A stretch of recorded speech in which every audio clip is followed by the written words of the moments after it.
Good.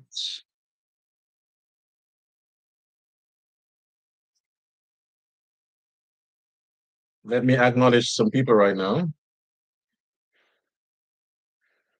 Some of the nice people who took the time to join me on the live today. I noticed there are not so many people online, but it's Saturday, and a lot of you are watching. What is on today? What is on? The PNC pundits? Is it? Is today the day when they come together to bash the PPP? To jointly spread their propaganda? Is that what they do on Saturdays? Is that why I don't have my usual audience climbing? But nevertheless, let's kickstart everything. Welcome to this edition of Dr. Love Prasad Uncensored. I am Dr. Love Prasad, and I thought today, let me leave the jacket. It's Saturday. It's hot.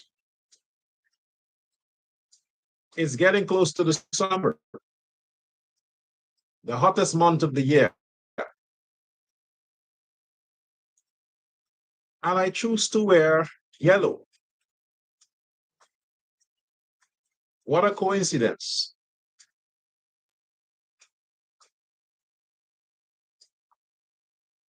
This is new.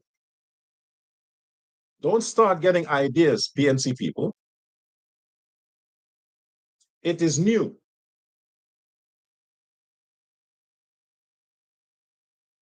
Let me acknowledge some of the folks who are in the live chat. Lalita Bihari, good afternoon. Anita Sitaram, good afternoon. Kay Watson, Lynette Singh, that's who else there. Mike Carpen, Sabrina Love, love the yellow shirt, Dr. Love. Okay, at least somebody likes it. Thank you. Taurus Brian.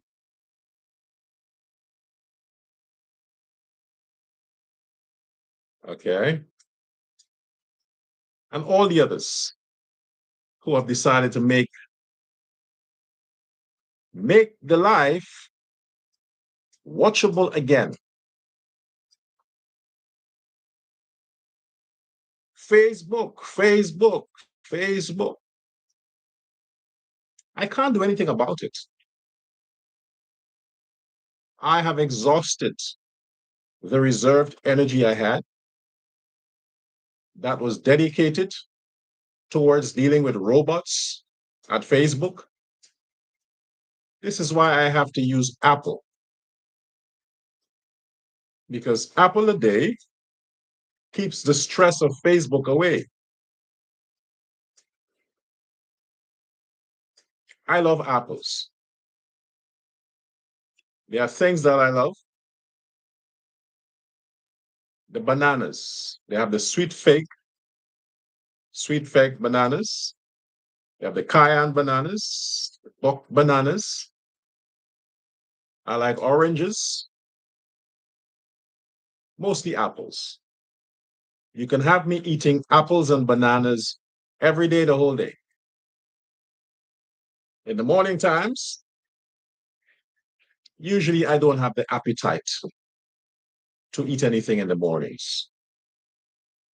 Usually, for me to take breakfast, I have to force myself. I may take some tea, some coffee. But if I'm on the run, I just grab an apple or some bananas. That's it.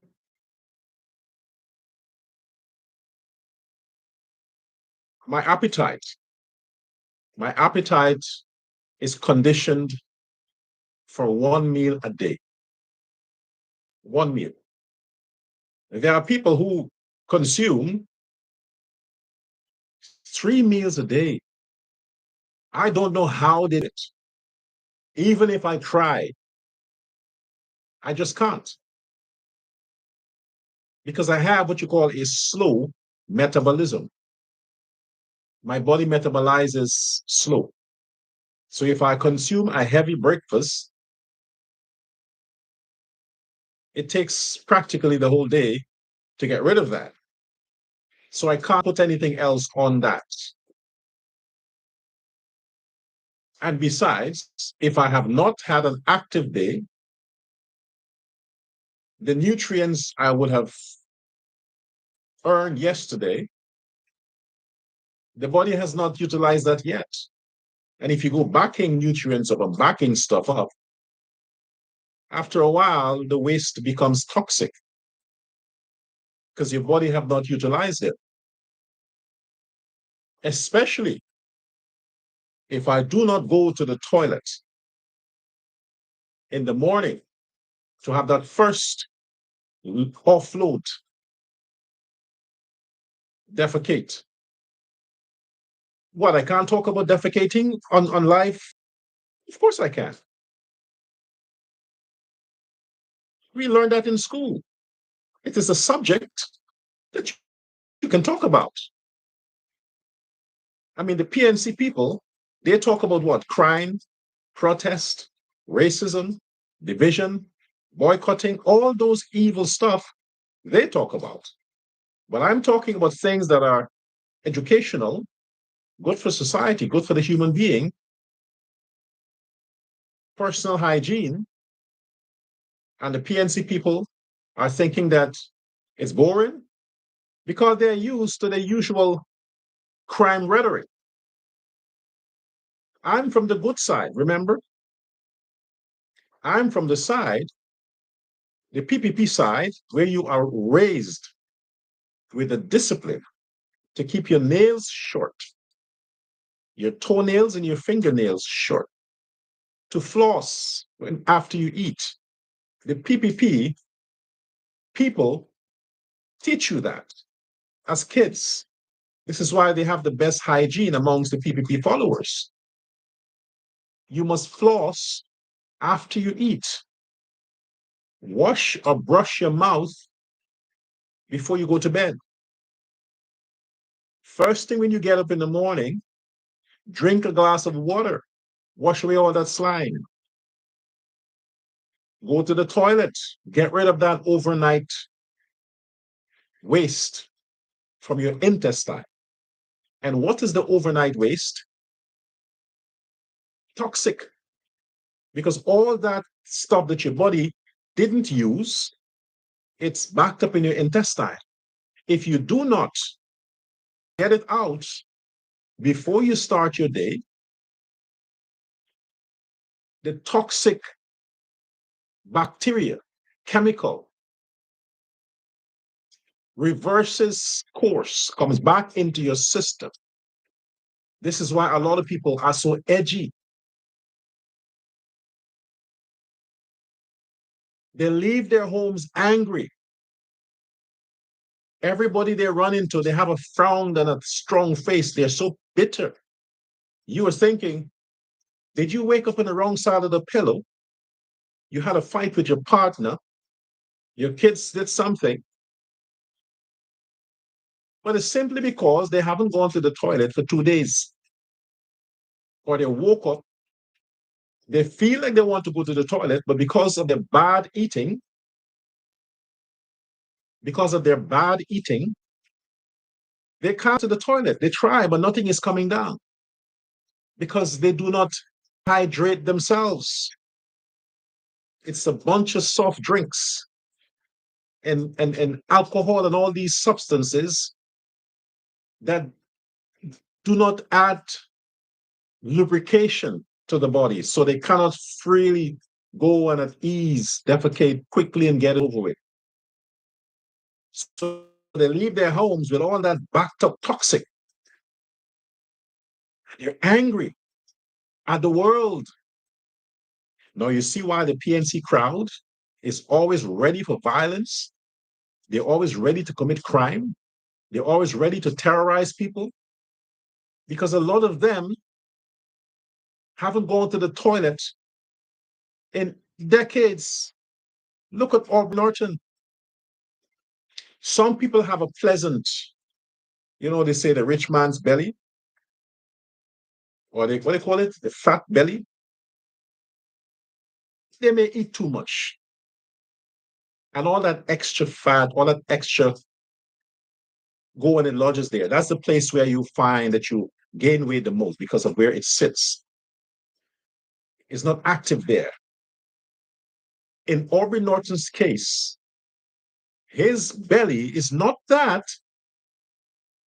His belly is the residency for the demons. The demons live in his belly because Satan likes a toxic, nasty, unpleasant, ghetto, slummish area to dwell. The bad bacteria like these bad places, yeah, well, Aubrey Norton's belly, that region there, inside, it's hell. When he goes to the toilet, everybody in his house has to get out the house. The noise, you hear the demons screaming when he's trying to release. You think it's him. It's not him. The demons, he needs a soundproof toilet. They have to put a lock and key outside while he's inside. Get police to guard the doors. Then when he's finished, they need to wash him with a fire hose to get all that mess away. He's like a toddler. That's why his belly like that. That's why he walks that way.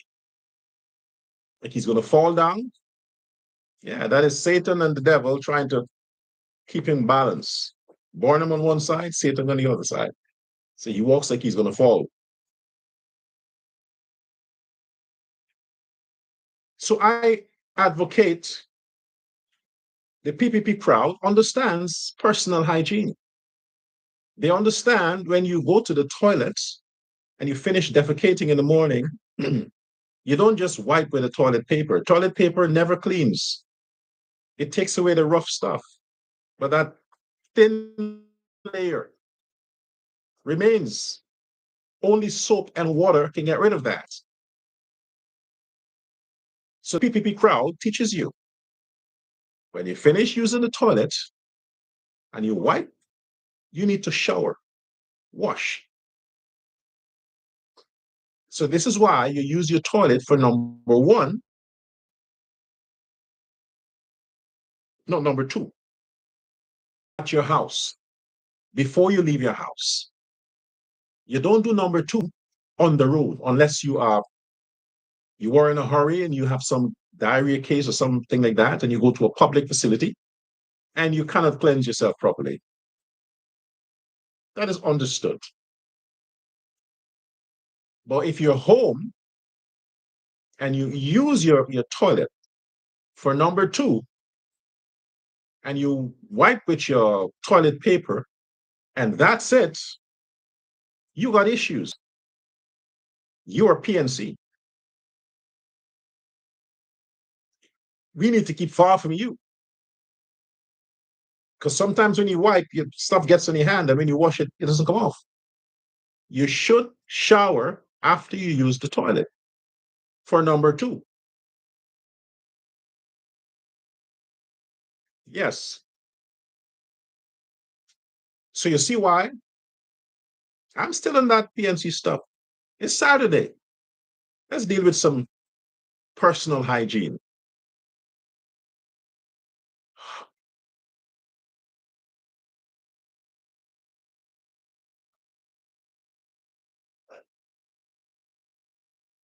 You know how difficult it was during COVID,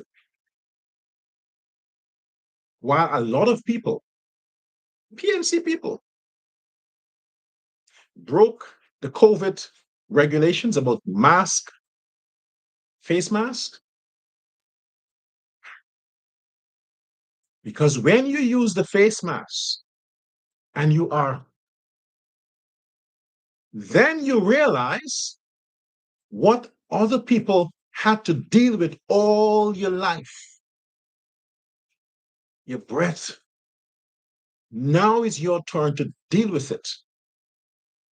And when they wear, the PNC people put on that face mask and they have to talk to somebody and they odor from their mouth, they have to breathe it in. Oh, it was hell. Man, it was hell. They couldn't believe that their breath was that stink. Yeah, I can say unpleasant. I can say they couldn't believe that their breath was so unpleasant. I can say they couldn't believe that their breath was so disgusting that they could not tolerate their own breath. But what's the point in saying that? Their breath was stink. They couldn't handle it. So they were walking around without the face mask because they could not deal with their own breath foul. Oh my gosh. While the PPP crowd comfortably follow the rules because that's what they do. The PPP follow the rules. I hated the face mask, but when it comes to wearing it, I follow the rules. The PPP could have kept it on and breathe their own breath. There's no toxicity there. There's no bacteria in the air. They can just inhale and feel good about it. Oh my gosh, my breath is so pleasant. No wonder my partner likes kissing me. The women are like, he would come close to my lips and speak. Oh, darling, your breath smells like perfume and your lips taste like honey, the combination that lovers pursue. The PNC, oh, they had to do it doggy style. Doggy style. They would be in the same room and have to text each other because they don't want to be too close because of that unpleasant foul breath that was coming.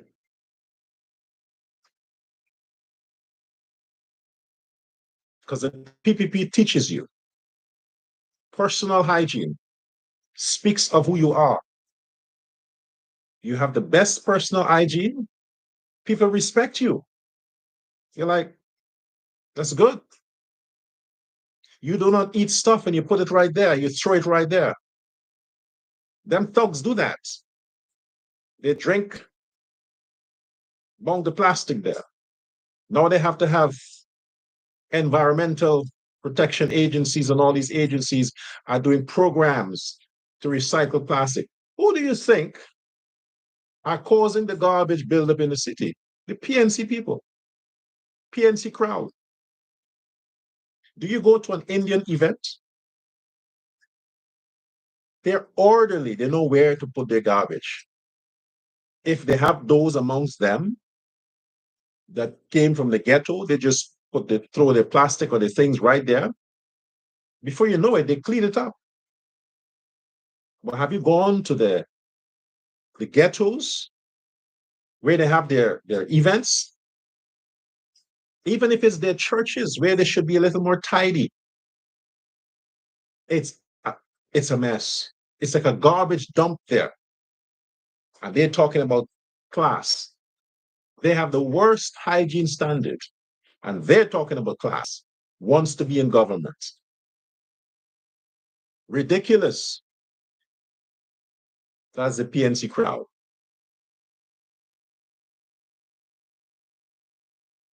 They do not educate their followers. They don't understand the value of morality. Live and let others live. Whatever you do your thing. But your lifestyle should not affect your neighbor. If you are messy, keep your mess in your house. Don't mess your neighbor's environment just because you don't give a darn. No, mess where you are. You want to live in the junk and the garbage, live there. But if your neighbor's house is pleasant, why you want to come into the neighbor's house with your shoe? Why you want to come into the neighbor's house with your messy clothing and jump on the neighbor's bed? You do it in your house. That's your life. That's your standard. I was, I learned your house is your zen. When you enter your doorways, that's your paradise. That's your escape from hell. Your home, your bedroom and your bed is your relaxation quarters, is your therapy, your heaven, your sweet dreams, your bedroom. So when you leave the roadways and you arrive at your house, the first thing you leave outside is your shoes. You take your shoes off, you leave it outside. Outside. When you step into your house, you step into your house bringing no heavy energy, no bacteria, no dirt and dust into your house. Then the next thing you do, you go into your closet or the clothes section where you have your dirty clothes. You take off that sweaty clothing you came off the road with. You put it in your sweaty basket. Then, if it is convenient, you cool off, hit the shower, wash all that dust and dirt and bad eye that people would have been casting on you the whole day. Wash it away, soap and water. Then you are fresh. Your home welcomes you now. You are fresh and relaxed. Then you can jump in your bed, jump in your chair, because you have no negativity on you to put through your bed. You think you only get nightmares because the PNC over camp sends it to you to make you afraid, so you vote for them? Sometimes your nightmare happens because you bring negative energies and heaviness from the roadways into your house, into your bed. Because you don't shower, you jump in your bed with that same sweaty clothing, or you enter your house with that same shoe, and you bring that energy, which is released in the quarters of your house. Everywhere is shut up, no escape, and it follows you. When you go lie down now to sleep, your body has to deal with that heaviness that you brought in the house.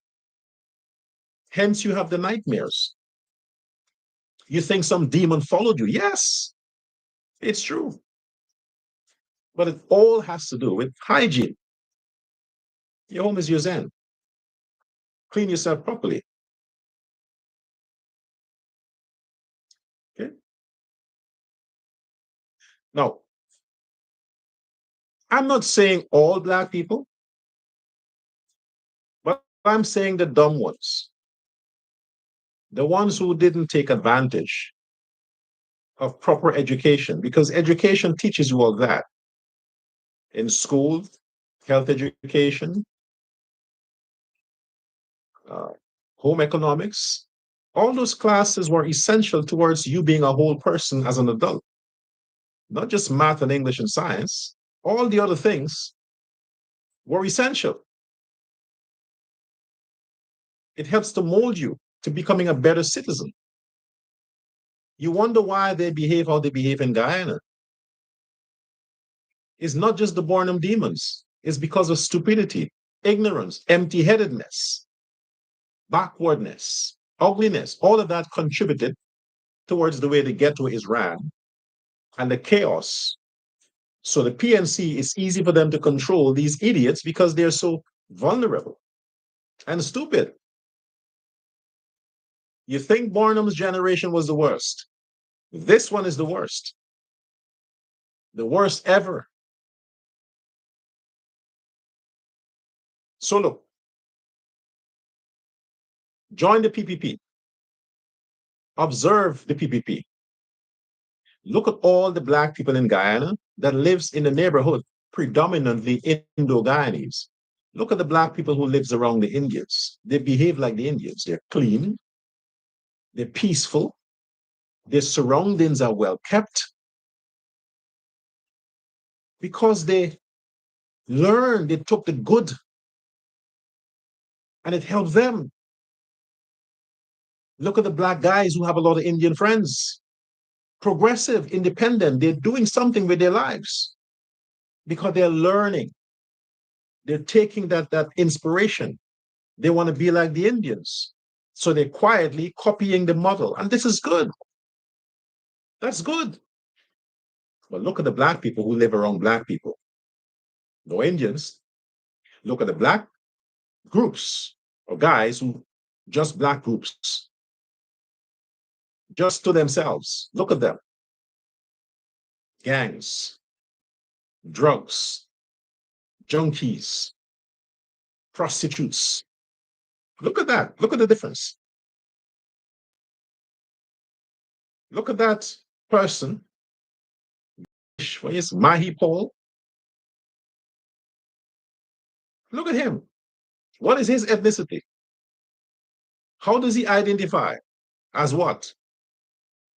A mix between Black and Cupid? What do you call that? Black Cupid? Is he Black Cupid? Mixture with Black and stupid. Ganesh Mahipal. Look at that guy. He's at the right place because he and Aubrey Norton can tolerate each other. Ugliness against ugliness. When he looks at Norton, Norton can tell him, wow, Ganesh, you are so pretty. And he will tell Norton, oh, Norton, you are so handsome. Yeah, it works for the both of them. But if that Lahipal had remained with the PPP, even though he has his issues, his identity crisis, he would never be so hideous. He would be well groomed, look presentable. Maybe his lips would not have changed the color like that. Does he smoke? Is he a junkie? Because I know when you smoke, you know, and you're constantly smoking, what do they call it? These are things. Anyway, you know what I'm talking about. Then it changes the color of your lips. This is why I hate women smoking. It's a turn off for me. Women with cigarettes in their hands is a turn off for me. I don't care what problems you have. If I see a woman constantly smoking, one cigarette after the other, the first thing comes to my mind, and yes, I judge, yes. So what? The first thing comes to my mind, she's a prostitute or was a prostitute. She went to prison, or she's a casino junkie. She gambles a lot. She might be some, but she works in industries dominated by men, and where she had to be the little toy girl. So to deal with the stress of the men, she had to become like them and just puff also. Or she was abused as a kid. But it's always associated with some traumatic experience in our life or something that is unpleasant. So when I see that, I'm turned off. No, I don't want to get close to people like that. I'm judging. My preference. I don't like it. I hate it. She's standing up with a beer bottle and a cigarette. I don't care how good you think your pussy is. My dick ain't getting close to that. Then you are next to me and you're smoking. You make me think like I'm gay. and I'm with some guy who smokes. It is not feminine. It's not feminine. I like femininity. I like women who looks like women, who behave like women. They're sensitive. They cry a lot. You can't shout at them. Yes, I like those kinds. They're too soft, feminine. That's what I like. You complain you're tough. You know, you want to play a guy, you walk like a guy, you have a cigarette like a, and you think your pussy's attractive. No. For me, you got them guys who like that. Those jailbaits and those ex-criminals and those convicts and those gangsters, those guys who like those kinds of women that they can do anything they want to. Gang bang. Yeah, there are guys who like that. No, I'm a first class male. First class male. And first class male, we like the better class of women, the highest class of women who don't shout at men, who don't curse men, who don't think they hell and want to hit the man. We like the woman who, when you speak to them, they're humble, reserved. That is what gets you going. Well, no thug like, you sit down as a woman, you spread your legs, you like, the ones that does that, right? Think it's cool. No, I like the kind of women when they sit, they can cross their legs. Cross their legs. They know how to conduct themselves. Those are the women I like. So you are with a woman. You don't have to wonder if it's a transgender who removed his penis and leave the hole there. Behave like a guy.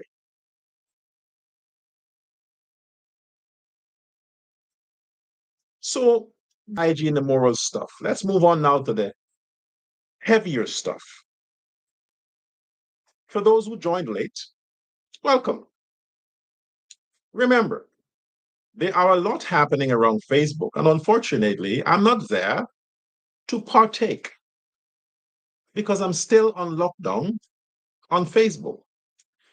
Facebook is a communist site run by communists. Mark Zuckerberg is a communist, and all his policies are communist. So therefore, there's no democracy on Facebook, and people like me cannot enjoy freedom of speech. I think they hate the Indians because all those people from the APNU and AFC and PNC on Facebook that are cussing the PPP and calling out for racism and attacks against the Indians, they're still there. They're still there. Nobody's shutting them down because it's good for the traffic. Oh, the Indians are the wealthiest, so yes, let the attack go. Target the Indians. We don't want the president to look good. Yes, Facebook allow these kind of talking points to be pelted against the PPP and the Indians in Guyana. So the world can think that they're so bad, they're so racial, they hate the black people. But when you go to tell the truth and say, hey, this is not true, it's a lie, like me, no, we can't have you do that. We need the world to believe that the Indians are racial and they're hateful to the Guyanese Negroes. So therefore, we got to shut you down. We want the fake news to spread. And when you report the PNC crowd, when you report them, Facebook tells you, well, we recommend that you unfriend this person. You don't follow them. We'll look into it. They never do. But when the PNC crowd reported me, Facebook didn't tell them that. They shut me down. Facebook didn't tell them, you should unfriend this person. Don't go on his profile. Don't. No. Because Facebook reviewed and said, oh, no. Your voice is too powerful. People are paying attention to your voice. And you're speaking on behalf of the good people of Guyana. We have to shut you down. You know, chaos sells. Anybody who's for peace don't get the attention. But if you are promoting violence, you're promoting sexual immorality, you are pushing porn on Facebook, you're pushing crime on Facebook, they leave you. You're doing like me, you're bad for business. Crime sells, peace don't. So hence I'm here.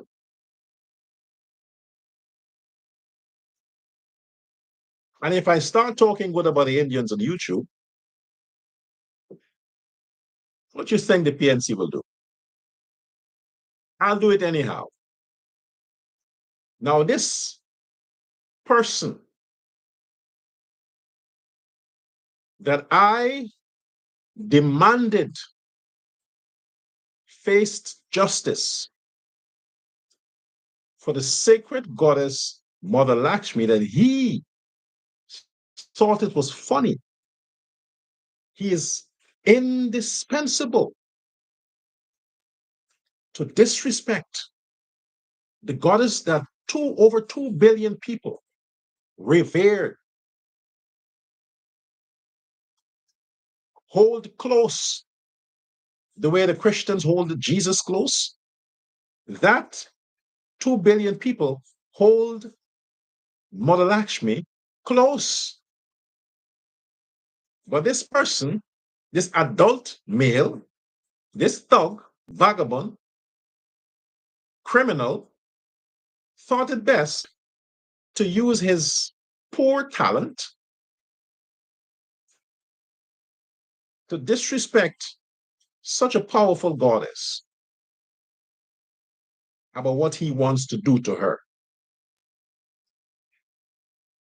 thinking it's an actual physical woman that he could do that to. He's in the news again. Why? He's still being tried? I thought the guy was sentenced since the time when this thing happened. And you're saying that for those crimes is 1 year in prison? 1 year.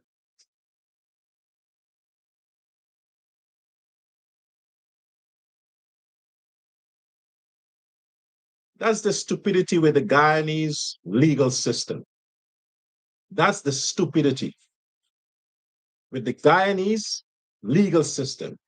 The laws are written to encourage crime, not to stop it, to encourage it. You're giving bail to robbers who commit robbery underarm. You're putting on bail sanctioned individual whose intention was to defraud the state. Highest level of crime. You are just giving light sentences to murderers, people who commit these heinous crimes. What do you think they're going to do? You think 1 year or 2 years in prison are going to change these thugs who have lived their whole life with a thuggery? You think that's going to help?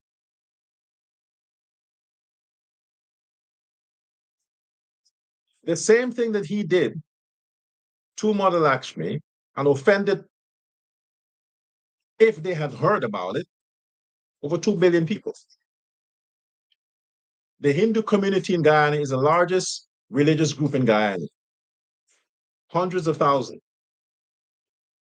And you're going to give him 1 year in prison. 1 year. Who came up with that law? Who came up with that legislation? This is not the judges. The judges has to allocate sentences according to the law. The judges don't write the laws. The parliament debates the laws. And who are the people in the parliament that makes up the majority who pass these laws? I am sure, were the Afro-Guyanese and most were Christians. I'm sure. Because if these laws about religious sanctity and not disrespecting other people's religion, if they were passed and tabled in the parliament from the PPP, and that's the punishment for somebody who was desecrated to that level, then the PPP people are idiots who designed such a law for the punishment be, you might as well just give the guy a heavy fine and let him go on the street.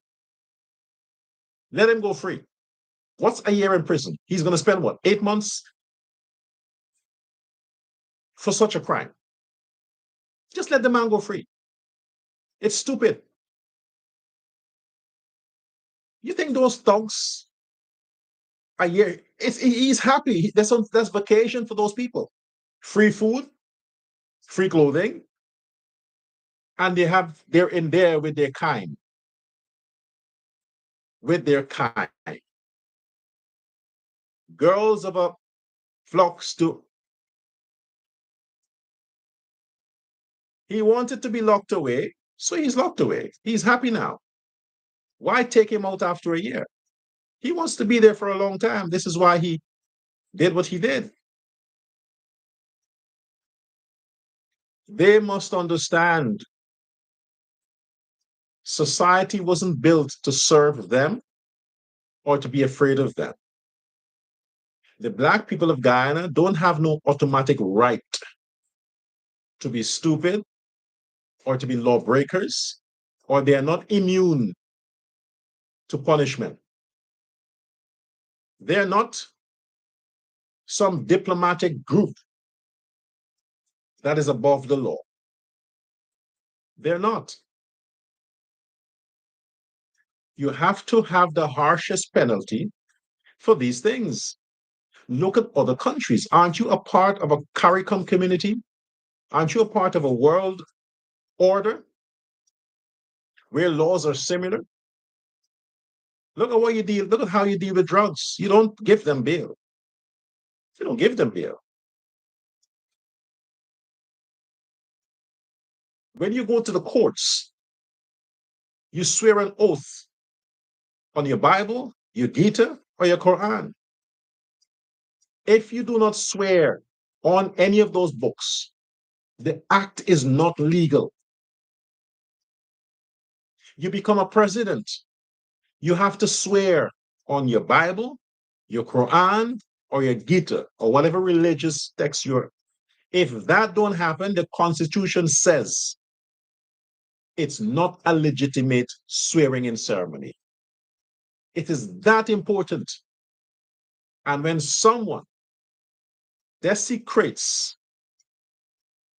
deities associated with particular religious organization groups, you put them for 1 year in prison.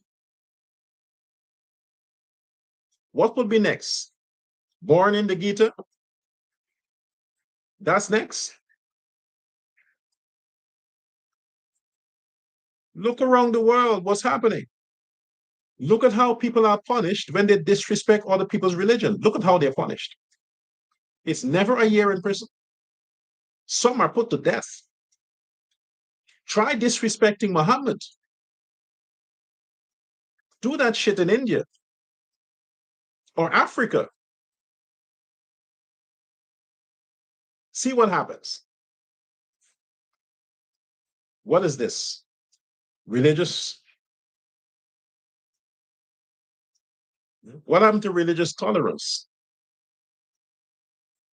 You need harsher penalties for these crimes. Harsher penalties. If the law is a mess, then revise it.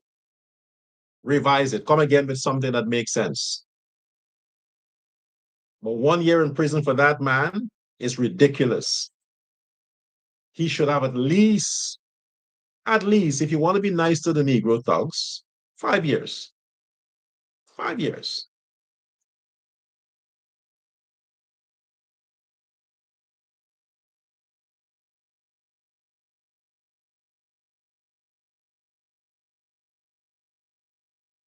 So this is the thing. People are crossing over to the PPP. People are crossing over. Muslims become Hindus. Hindus become Christians. Christians become Hindus. Christians become Muslims. People always look for better deals. If you spend your life as a Christian and you realize no matter how much you pray, no matter how much you fast, no matter what you do, you realize that your situation has not changed. You're unhappy, you're sad, you're poor, you're broke, nothing is happening. But you look at your Hindu brothers and sisters and you realize that, hey, they're whatever they're doing, they're blessed. Their gods are blessing them. But you're all with your church stuff and your Jesus stuff, and you realize that no. Then you start to socialize, you look at their ways, and you realize, no, they're not serving the devil. Because the devil can't bless people like that. The Bible says God gives abundance, but yet he's not giving you. Then maybe you're not a sincere Christian. But you know people who are sincere Christian and they're worse off than you. Something is wrong. Or you want to hold on to that idea that you punish your whole life on earth. When you die, you'll go to heaven. And then you'll have milk the whole effing day and honey the whole effing day. And while on earth, you hate milk. You drink milk, you go to the toilet. And you don't want honey because you think you'll get fat. But yet you wait until you die to go to heaven to drink milk and honey. Bless you, sister and brother. Bless you. But people cross over all the time. Why? Everybody think they deserve better. If you are still stuck in the PNC, then you are not ambitious. You don't think you deserve better. You have the ghetto mentality. You think you're cursed. You think you are raw and skid. You think that nothing good will happen to you. You think that you will only attract bad men who will beat up on you, starve you, drink and get drunk and come home, and all he wants to do is to fuck you in the ass.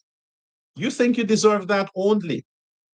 You don't think you have what it takes to attract a decent man who would ask your permission before he goes into your ass, who will eat your pussy for morning, noon, and night, who will bring the food home, plenty to eat, who will never lift a finger on you. You don't think you deserve that side of life. You think you just curse, and all your life you'll be in that position. But the people who think they deserve better always look for opportunities to improve their lives, to make their lives great, to live the dream, to practice and exercise their religion. Okay? Those people leave the PNC. But those who think they don't deserve anything good, their lives are doomed for problems and disaster, they will starve the rest of their life. They think that that's their destiny and they have to suffer on earth because that's what Jesus says. They're staying in the PNC. They're staying in the PNC. Those people who think so.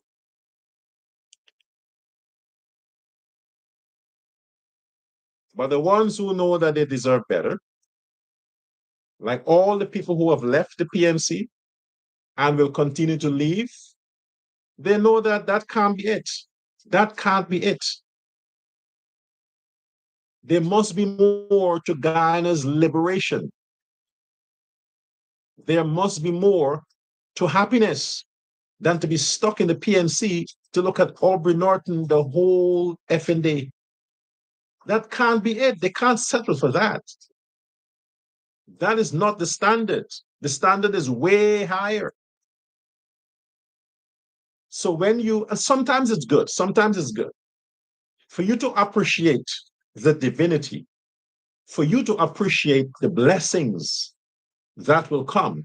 Sometimes you have to be punished. Sometimes you have to struggle in life. So when you do get prosperity, you don't want to go back to poverty. Sometimes it's good to go to the lowest. So all the people who have left the PNC, they know what they don't want anymore. When they come to the PPP, they know what they deserve. Their best. You see, when they were with the PNC, that statement made sense. Your best is yet to come. It made sense.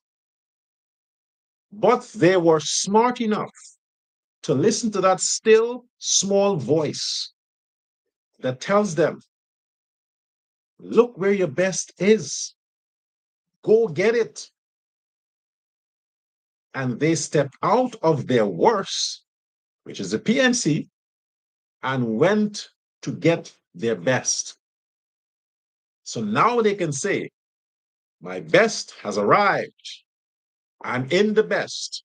Now, with the opportunities that will be afforded me in the best, I can make it great. Their best is here. But the ones who still linger, loitering in the PNC, their best is yet to come. Yet to come. Come. They're busy the whole time and they can't reach that or that. Because while they are busy,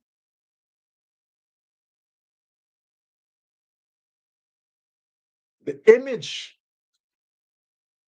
of their worst keeps flashing in their mind. So they can't come to their best. They have to step out of the PNC and get to the PPP. Then their best can come.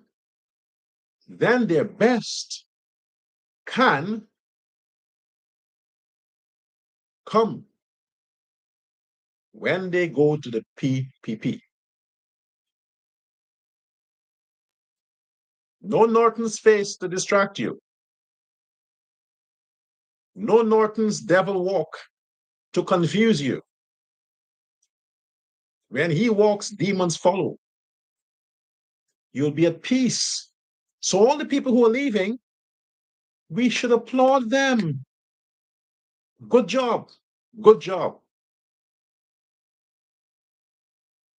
Why should the president be suspicious? Why should Jagdeo be suspicious? Of what? President Ali should be suspicious of what? Tell me. Not to trust them? For what? Let me break something down. President Ali was voted chairman of the PPP. Vice President Jagdeo was voted chairman of secretary of the PPP. They didn't build that party. President Ali doesn't own the PPP. Vice President Jagdeo doesn't own the PPP. How many chairmen were there before them? The person, the owner of the PPP is Chedi Jagan. And he's resting with the gods. Nobody else owns the PPP. Nobody else. Because at the next Congress, it's the members who has to vote for the next chairman and the next secretary, general secretary. They can't vote for themselves. The members have to put them there. So Ali doesn't own the PPP, neither is Jack Deal. They don't own it. It's a public party. It's not a private party. It's a public party. Anybody is welcome. There's no entrance fee. You don't have to promise anything. You want to join, you join. It's like a Facebook group, public group. There is nothing private about the PPP. Nothing. Anybody can join. And based on your performance, based on the way you serve your constituent, based on what you do in your neighborhood, based on your record as an individual, where you live, those people in that neighborhood who are PPP members can say, hey, this guy is good. This guy will do very well in the organization of government because we know him, we trust him. And they recommend to the central board of the PPP that also found their position via the same means that, hey, we need this guy to represent us on this part of the country or this neighborhood. That's how it works. So they can have no ulterior motive that you can't trust them. Trust who? What is so secret in the PPP that you can't trust? Trust what? What goes on there? Crime? That they'll go there to get information and feed it back to Aubrey Norton? Everything about the PPP is public. Everything is public. Everything the government does is on the government website. The PNC exposes it. It's on the president's page. You can go online and you see for yourself. You want to know how the monies are spent? Go to the government, the Ministry of Finance. The breakdown is there. Look at the Auditor General's report. You know how the money is spent. So trust what? There is nothing to hide anywhere. Anybody, even if Aubrey Norton joins the PPP, let's say he joins the PPP, what could he possibly do? What? Everything is transparent with the PPP, everything. Ali doesn't own Guyana. Jagdir doesn't own Guyana. They're in government because the people trusted them and the legal system of elections caused them to be there. But they are accountable to the Constitution, the laws, and the people of Guyana. They don't own Guyana. If President Ali gives somebody who crosses over from the PNC a government contract, it's not Ali giving that person a contract. It's a tender board. And the person gets the contract because, one, they have the best price and they're most capable. So the country always have to look at what is within the budget, the time factor, and the quality of work that will be delivered. So if somebody has the capabilities and they just happen to be a friend of the president, why not give them? Why not give them? You'll give it to somebody you don't know. Why not empower Guyanese? Why not support Guyanese? So trust what? It matters not how you twist this around. You have no claim, Rickford Burke. Let the people leave the PNC. It's useless there. They will never win. Go with the winning side. At least you have a chance to show and improve your talent, to grow in your profession, to grow in your career, and you can grow in the party. What's wrong with that? Leave the PNC. Go to the PPP. How many of you left jobs where you found that there is no growth? You have to work your ass off. The boss is sexually molesting you. All the men on the company want a piece of you. You see no possibilities of growth. Your security is threatened. And the women in the company are behaving like, if you have a better offer, why would you stay with that company where you're not happy? You can't grow. There's no opportunities. Why would you stay there? You would leave that company, right? To get better. What's wrong with leaving a political party that is stagnated, that is dormant, that is evil, that promotes violence, promotes division, that is racist, and the leader is a devil? What's wrong with leaving such a party to join a party of peace, progress? They're building bridges. I mean, literally bridges, like the one they're busy with there, the Irfan Ali River Bridge. Yes, Irfan Ali River Bridge. Fuck it. Yes. They build roads. They're opening all these hospitals and all these schools. Speaking of which, Guyanese nurses, Guyanese healthcare workers, the healthcare system is one of the best in the world. And the nurses, the healthcare professionals are compensated some of the best salaries in the Caribbean. They are not leaving because they're not happy. They're leaving because the same thing about people leaving the PNC to come to the PPP.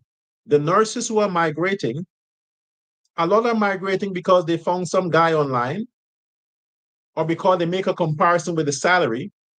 They forget this is based on economies. They look at the currency exchange. They go to the Bahamas, they go to somewhere else where the US is paying, but they do not calculate the cost of. I have to stop mentioning Aubrey Norton because it looked like the opiate is coming through the screen. Yeah, those nurses, those healthcare professionals don't calculate the cost of living in those countries compared to the salaries they are promised. To them, they might earn $2,000 a month or $3,000 a month. They're thinking, wow, compared to Guyana, it might be $2,000 a month. But when they get there, they realize that they can't save the way they would save in Guyana. There are no free stuff. But then it's difficult for them to come back. So this is not about government. This is about people who are opportunistic, always think they deserve better. They leave the man at home, the husband that is doing his best, gave them a beautiful life, no upheaval in the house, doing his best. They have freedom. They can go where they want, but only because the husband is not taking them to eat junk food every weekend, going to some evil cartel show, all these things. They think, oh, he doesn't take time to take me anywhere. He's always tired or busy. He's saying, honey, we need the money for. They left him for that thug who's always in the club, who tells them, man, you're a young woman. You need to get out and I will do this for you. And they left a good, comfortable home, the happiness, because they want to wear some new dress and go and wind their ass off and drink alcohol and get drunk and have drunk sex with whoever. They want that life, thinking that life is going to come with the life they already have. Then they leave the good husband or the good home and to realize the thug that they met online who told them all this fancy stuff is living with his mother or his relatives, and he got to have sex in the car because he can't afford a hotel. And when they do move out, they got to pay the rent. There is no bed. And he starts complaining after a week, want to pimp them to take care of him. Yeah, the typical Negro in Guyana believe that women should take care of them. They don't want to work. They want to stick around, hang at the shops, gossip about how hard life is, looking at other people working. And every day they're changing clothing. When an opportunity comes, they go steal, they rob, they loot. Yes. And they spy on other people's wives. Those are the men the wives are dumb enough to cheat with. So when they decide that, oh, this guy loves me, I get all his attention, and they go with him, they starve the F to death and they run back begging the husband, begging the boyfriend, please, I made a mistake. I listened to my girlfriend. I didn't know what I was doing. Maybe he did something to me. Leave her ass out there, let her suffer with that thug. Let him pimp her. Yeah, a lot of the black Guyanese guys, they like to pimp women. But the women that they're pimping are the women who are already prostitutes. Already prostitute. They want a guy they will have sex with without a condom. So they tell the guy, the ghetto, those, what they call it, all boys town and all these places, Agricola and Buxton and these places where these prostitutes are. You tell the guys, you just be my pimp. You come out and the people that they look for are the criminals, the ex-criminals, the one that spend time in prison, the murderers and the thieves. Those are their boyfriends. So those guys now sleep the whole day. And at nights, let the woman go and prostitute and they get a raise so they can drink a beer with their friends and buddy and they brag and they with their phones like if something is important. They cuss out the president, full of shit. That's the life. So what the government has to do now is to import workers to full the public, the healthcare sector, the infrastructure, the works. Every sector, the government has to import foreigners to come and work. And they're complaining there are no jobs. When they do get the jobs, it's not enough. They take the training that Guyana offers them, the free education, the free degrees, they take that training and they go serve another country. Then they stay on Facebook and they cuss the government, forgetting that it was that government who gave them the skills they have for free. So do what has to be done, Ali government. If the Guyanese don't want to take advantage of the jobs that are available to them, then bring foreigners. Bring foreigners. You want people to work nonstop? Bring them from India, from Indonesia, the Philippines, Europe. You need people who are productive. So bring more white people, bring more Indian people, bring more Chinese people. Leave the blacks for Africa. Don't bring more black people. They're lazy.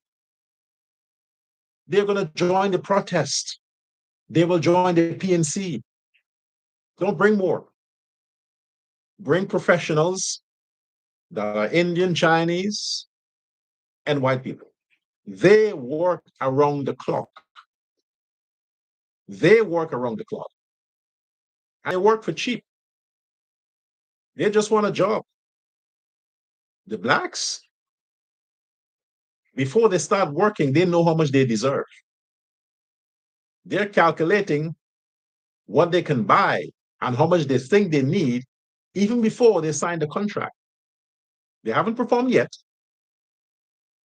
But everybody else, I just want a job. So all them people that Donald Trump is deporting, tell him to send them to Guyana. All those skilled workers, the skilled, because a lot of them are skilled. A lot of them, they have their degrees, they're trained, a lot of them. Let them send them to Guyana. Say, they have no criminal record, they're clean. Okay, deport them to Guyana. We could do well with them there. No criminals. They have degrees, they're skilled,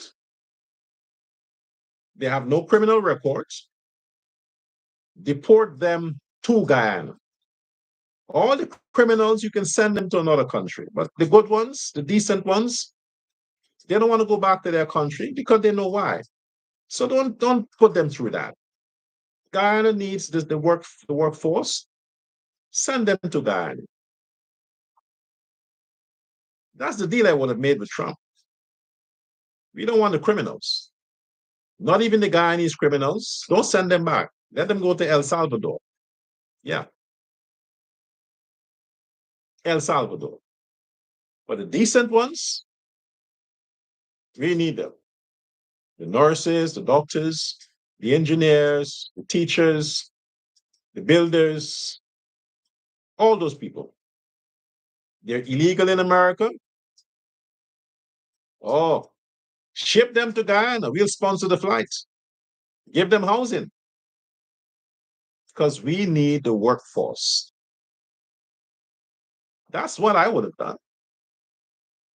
And all the blacks who are complaining, let them watch these people come and build their lives while they're staying there in their slums and their ghettos and complain.